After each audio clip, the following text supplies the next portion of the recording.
Trying to keep what you don't want to have growing out of it and keep what you want growing in it.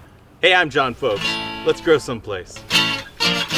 One of the things I really dislike about gardening is having to weed out the weeds in the garden. Well, when I grow in raised beds, I end up really reducing my problem with that because I can just water what I really want to have grow.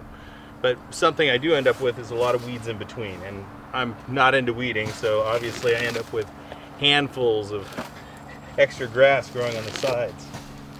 So every once in a while I'll come out and I'll clean this all up and make it to where anything that's going to seed, like this piece of grass here, doesn't go to seed and leave seeds in my garden where they're going to make a worse situation.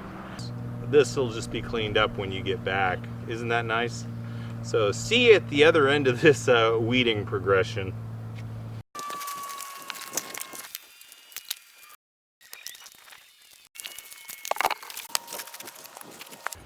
You know, I could have probably just mowed this, but I like to propagate stinging nettles, and some of the seeds got in between. So I'm trying to make sure that I pick out the stinging nettles that are growing, the stinging nettle seedlings, so that they don't grow by the roots into the gardens too. So I'm actually, though it looks like I'm just doing this haphazardly, being careful to pull these stinging nettles ahead of time. And I've pulled quite a few of them already. Back to this.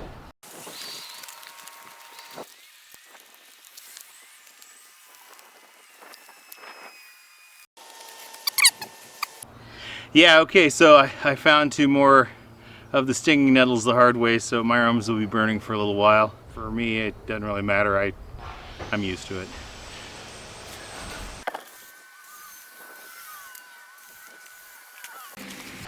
Okay, three more little ones. If you end up with stinging nettles in your garden, you want to get them young and you want to get them by the root. If I would have just mowed these guys down, they would have come back with a vengeance, and the roots would have spread all over the place, and then they would have been really hard to get out. So it looks like mint or catnip or lemon balm because it's in the same family. It's got a squarish stem. If you look at a plant that has a squarish stem and a leaf like that, you probably have a plant that is in the mint family. I do have some lemon balm growing wild too, but lemon balm and mint, you can smell the difference.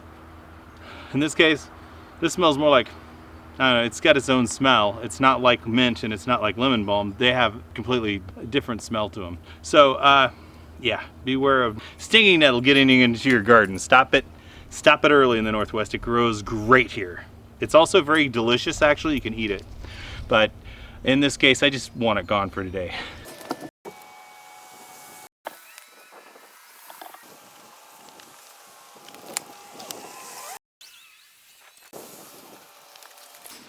Okay, so one thing I really dislike about gardening is having to weed, but it's a fact of life with gardening. Really, it's not too bad, especially if you have raised bed gardens where you keep them so stuffed with stuff that they don't have any room to grow weeds. All they're grown as food. A little time every once in a while goes a long way.